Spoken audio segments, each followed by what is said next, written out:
Imagine this. Your 6-year-old daughter disappears on Thanksgiving Day, right after a warm family dinner, and the police let the only real suspect walk free because there's no hard evidence, leaving you with nothing but rage, helplessness, and the ticking clock as your little girl could be dying somewhere. Would you trust the system to save her, or would you grab that suspect, drag him to a hidden place, and torture him yourself until he talks, even if it destroys your soul in the process? That's the nightmare I lived, and it changed me forever. Stick with me.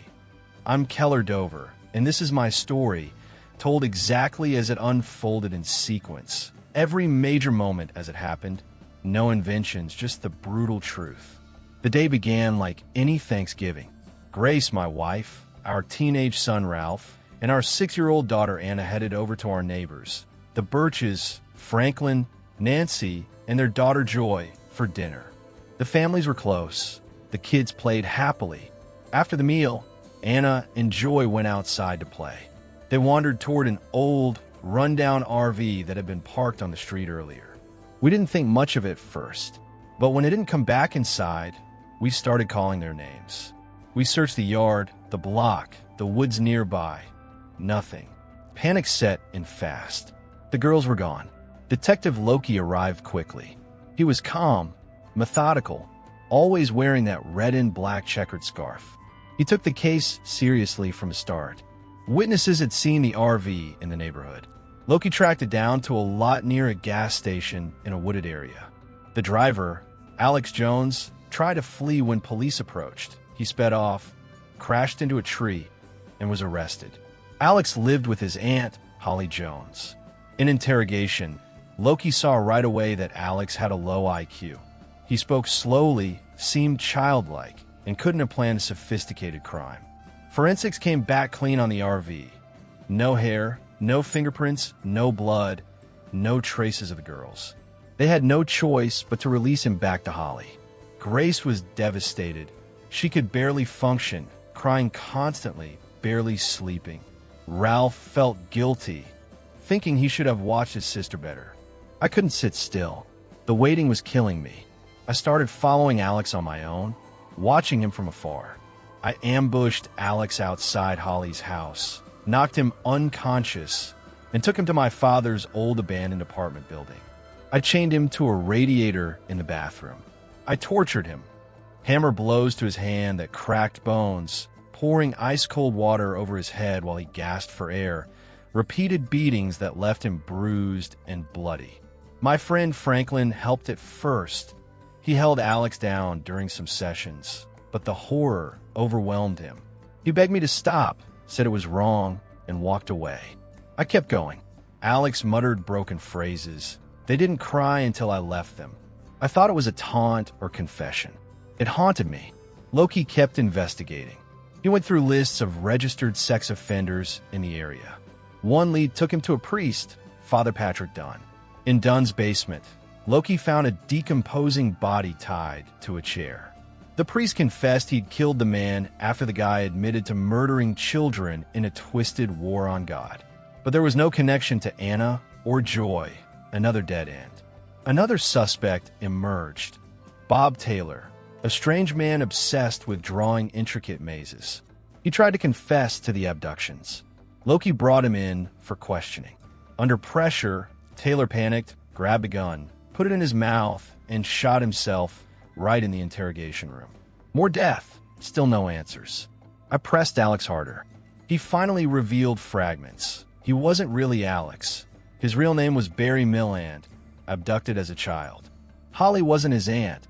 She was his captor. I researched old cases and went to Holly's house alone.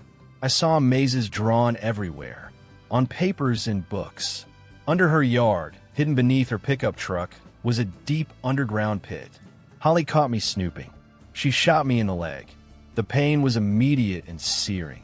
She drugged me and lowered me into the pit. Pitch black, damp concrete, freezing cold, water dripping. There, in the darkness, she confessed everything. She and her late husband had lost their son to cancer years earlier. It shattered their faith in God. To make other parents suffer the same loss of faith, they abducted children. They started with Barry in 1987, renamed him Alex, raised him as their nephew, brainwashed him. He unknowingly helped with later abductions. They'd taken Anna and Joy. Because Alex was gone after I abducted him, Holly moved the girls from the pit into her house to keep her company. She was lonely. Joy escaped from the house during that time, wandering out drugged and disoriented. Anna remained, being slowly poisoned. Holly continued dosing Anna with poison. Loki, meanwhile, followed his instincts. He researched old abductions, connected the Maze obsession to an FBI book about a serial child abductor in Pennsylvania. He showed up at Holly's house on a hunch. Holly attacked him with a gun. Loki fought back and shot her dead. He searched the house frantically, found Anna barely alive, and got her to the hospital in time. She survived. Joy had already recovered. The families reunited. Grace held Anna tightly, overwhelmed with relief. Alex, Barry, reunited with his biological parents. But I was still in that pit. My leg was shot and broken from the fall, bleeding heavily, starving, freezing, days blurring together in total darkness. I remember the small emergency whistle I'd given Anna as a child. I blew it weakly, over and over, hoping against everything that someone might hear. Outside, Loki finished processing the crime scene. He was about to drive away when he heard it, a faint whistle coming from underground. He stopped, listened carefully. The whistle sounded again. He turned toward the source, shining his flashlight into the shadows. And that's where everything stopped for me. No hand reaching down, no voice calling my name, no light breaking through the dark. Just the echo of that whistle hanging in the air, leaving me alone down here, bleeding, waiting, wondering if he followed the sound or if he walked away and left me to rot. My daughter is safe now. She's home with Grace and Ralph, alive because I did what I did. But I'm still trapped in this hole I dug myself, chained by the things I became to save her. The rage that drove me saved her life and buried mine. This is what happens when a father has nothing left but desperation. It turns you into something unrecognizable, and the price doesn't always come with a clean ending. If you're listening to this, sit with it for a second. If it was your child gone, the police failing, and you had one shot to get answers, would you have waited, or would you have crossed that line too? Tell me straight in the comments. What would you have done?